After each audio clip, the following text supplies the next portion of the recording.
बुद्धिमान उल्लू और गर्वित मोर एक घने और हरे भरे जंगल में, जहाँ पेड़ फुसफुसाते थे, नदी कल कल करती थी और हवा फूलों की खुशबू लेकर आती थी। वहाँ ओलिवर नाम का एक बुद्धिमान और समझदार उल्लू रहता था।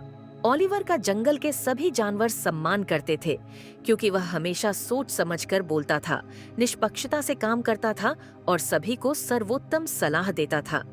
इस जंगल में एक बहुत ही सुंदर मोर रहता था, जिसका नाम पर्सी था।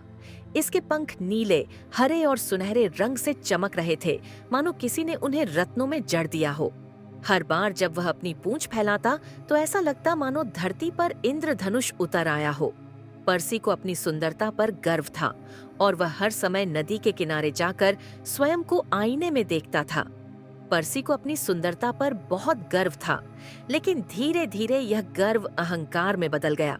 वह जंगल के जानवरों के सामने अपनी पूंछ हिलाता और गर्व से कहता, देखो, क्या तुमने कभी ऐसा सुंदर पक्षी देखा है? मेरे पंख सितारों की तरह चमकते हैं और मेरा नृत्य हवा की फुसफुसाहट से भी अधिक आकर्षक है।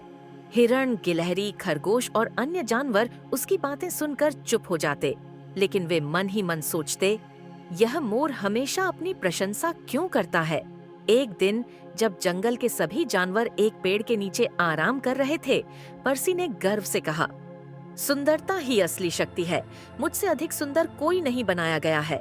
पास की झील में रहने वाला एक बूढ़ा कछुआ मुस्कुराया और बोला, बेटा, सुंदरता समय के साथ फीकी पड़ जाती है, लेकिन बुद्धि और सौम्यता हमेशा बनी रहती है। पर्सी ने हंसते हुए कहा, यह केवल बदसूरत जानवरों को खुश करने के लिए कहा जाता है। एक शाम पर्सी ने जंगल के सबसे बुद्धिमान उल्लू ओलिवर को एक ऊंची शाखा पर बैठे देखा।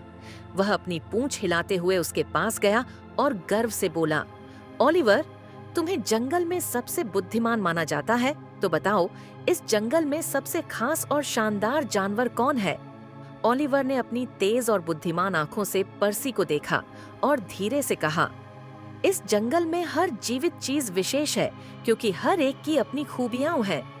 पर्सी ने गर्व से कहा, ओह, चलो कुछ सच बोलते हैं। हर कोई जानता है कि मेरी सुंदरता मुझे खास बनाती है।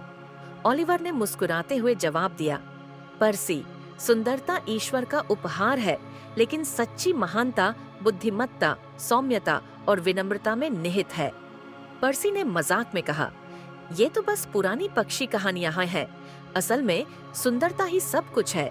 ओलिवर ने बस मुस्कुराकर कहा, केवल समय ही बताएगा। कुछ दिनों बाद जंगल में मौसम बदल गया। काले बादल आसमान में छा गए और अचानक बहुत बड़ा तूफान आ गया। तेज हवा चलने लगी, बिजली चमकने लगी और भारी बारिश होने लगी। जंगल के सभी जानवर अपने अपने आश्रयों में छिप गए, लेकिन पर्सी, जो हमेशा अपनी सुंदरता में ही डूबा रहता था, ने कभी कोई आश्रय नहीं बनवाया था।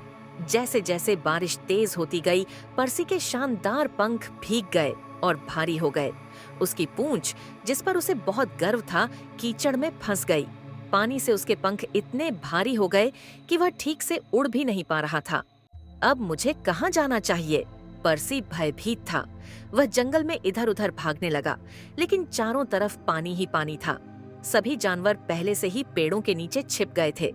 अंततः उसे याद आया कि ओलिवर का पेड़ पास में ही था।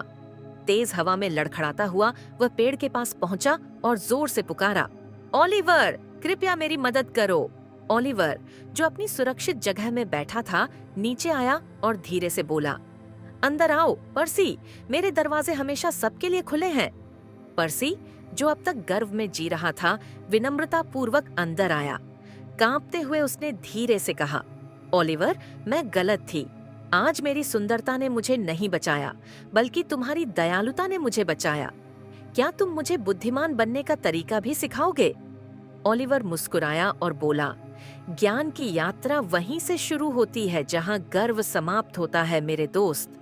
तूफान के बाद जब सूरज निकला और सब कुछ बह गया, तो पर्सी ने नदी में अपना प्रतिबिंब देखा।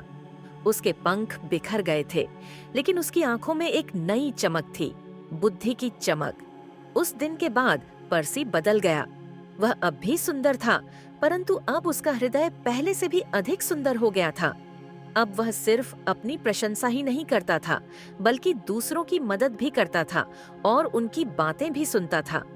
अब जंगल के सभी जानवर उससे प्यार करते थे, क्योंकि वह न केवल सुंदर हो गया था, बल्कि बुद्धिमान और दयालु भी हो गया था। कहानी की नैतिक शिक्षा।